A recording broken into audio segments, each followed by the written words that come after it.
I think my daughter cracked the code. I think she cracked the freaking code. Sometimes I think she's not paying attention, and then she says things like this, and I'm like, oh shit, yeah, she's paying attention. I was reading to her. I'm in a group where we talk about our dreams on Facebook. There's only like maybe 100 people in it. Like, it's really small. And a woman posted that she had a dream last night about being in like some kind of a dystopian world and having to rescue people because this black goo was coming in through like cracks in the atmosphere. It was like seeping in, and if you touched the black goo, you ceased to exist. So I was describing this to my daughter, and she's like, oh, I think that's what like the blackness is that we see up in the sky. I think that's probably all just like all potential, but it's a base form of the black goo. And she said, and then this just slid out of her mouth effortlessly, and it physically stopped me in my tracks like I hit a wall. She said, yeah, I think it's just the water that protects us from the black goo. What? Her name's Hope. I said, Hope, repeat that. Say that again. She's like, I actually don't even know where that came from.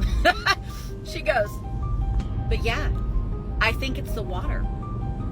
The water is the only thing that protects us from being absorbed by the black goo. Now, when I say water, I don't just think like running water. In my mind, when I say water, I understand that there are several different kinds of water with different kinds of charges. I understand it's H2O, hydrogen, oxygen, but actually there's H3O. There's also water in the form of plasma. It's like a fourth state, and so not all water is the same. Some water is if you understand the work of Victor Schauberger, excuse me, he explains that water has a life cycle like a human, like every other living organism. It has a life cycle. So you can encounter water when it's very young. You can encounter water when it's like middle-aged, when it's purified, when it's old, when it's dead. There's ways that you can kill water, like deplete the charge of water. And there's ways that you can charge it and turn it back into living water, which requires a toroidal spin. So when I hear water, I don't, in my brain I go, which water? Which water separates us? It ain't all water. Some water separates us, protects us from being absorbed by the black goo and or being wholly affected by the black goo. Now, the black goo, in my opinion, has a hum. Okay, let me go back and just teach you about the black goo real quick.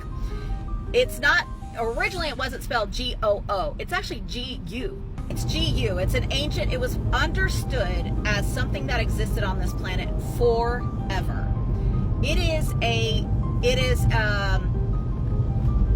It's organic matter that is typically in the form of something black and gooey. It has a protein base, but it has its crystalline structure is charged from a distant galaxy, like not here. And it came here on a meteor thousands and thousands and thousands and thousands and thousands of years ago. And it got embedded into the Earth's like crust, and it entrained itself with the hum of the Earth, but it distorted the hum of the Earth. When your soul gets in a human body, it becomes part of the Earth. These bodies are appendages of the Earth. We are made of the same exact things that the Earth are. And this Earth has a bioelectrical rhythm, like a Schumann resonance. It's got like a heartbeat.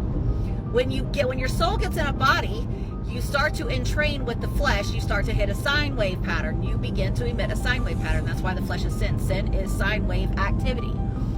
You entrain yourself with the planet, your body. Your soul gets in the body. God, I'm trying to spit this out. Now, because your soul is in the body and the body is entrained with the planet, now your soul is partly entrained with the hum of the planet. With the black goo intrusion, that means that as soon as you entrain with the planet, you entrain with the black goo. And the black goo is a very destructive harmonic to us. It has something like a gravity that pulls your mind and your attention and your emotions into the lowest states And I could talk about this for an entire day and not explain it all. But I'm giving you an overview.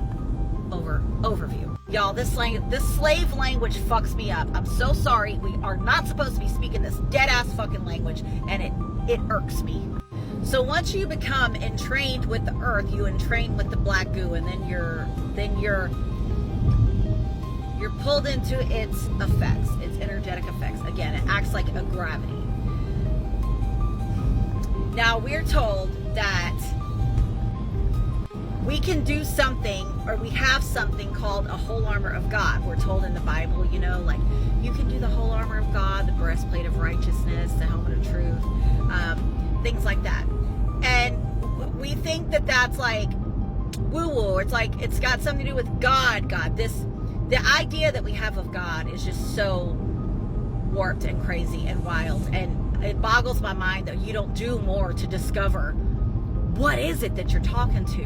Like, bro, it's like the most important assignment on the whole that you'll ever have, like on the whole planet, and you guys just mail that shit in like, oh, it's God. It's the guy that pastor, the guy in the polyester suit told me who it was. What? The guy that takes your money every Sunday, that charges you? Get the fuck out of here. Anyway, so the idea that we have of God is pretty warped, but there is a perfected code running here that overrides this distortion that's created, this corrupted energetic that got created by the black goo intrusion, which black goo is sometimes called Satan. There is an override. There's a perfected code that you can access that overrides its effects. And because we are in light, sound, geometry, color, refraction, oscillation, vibration, we're basically light and sound. So you use light and sound and geometry to either, your light, sound, and geometry either gets absorbed into the system, or you wield it like a powerful mage and use it for protection. That's the general idea around the whole armor of God. That's what it means. If you have to run these tenets through your body, as is described by the whole armor of God, when you run these tenets, you can't speak it like I wake up in the morning and say the verse, now I'm clothed with the whole armor of God. It doesn't fucking work like that. You have to embody it. You can't fake Christian your way into protection by the whole armor of God. You fake Christian, you're absorbed by that black goo. Okay? You're swimming in it. It's coming out of your fucking nostrils. If you fake Christian yourself through this life, get out of here. You are deeper in the weeds than you could ever imagine. If you are faking your Christianity, saying shit and not feeling shit, talking shit, not embodying shit, you are a full and whole expression of the black goo in your fake Christianity. So it is the whole armor of God geometry that you run through your body. It is a vibration. When you run the whole armor of God through your body, you imprint the water that is in your body with the perfected code. And it is that perfected code that you run through your body. Again, you have to run the tenets. You have to believe them. You have to embody them. When you do that, you purify the water that's in your body. It means it is holy. You retain your holiness. Holy means I retain my holography, because we are a copy of an original image, and that's what a hologram is. It's a copy of the original image.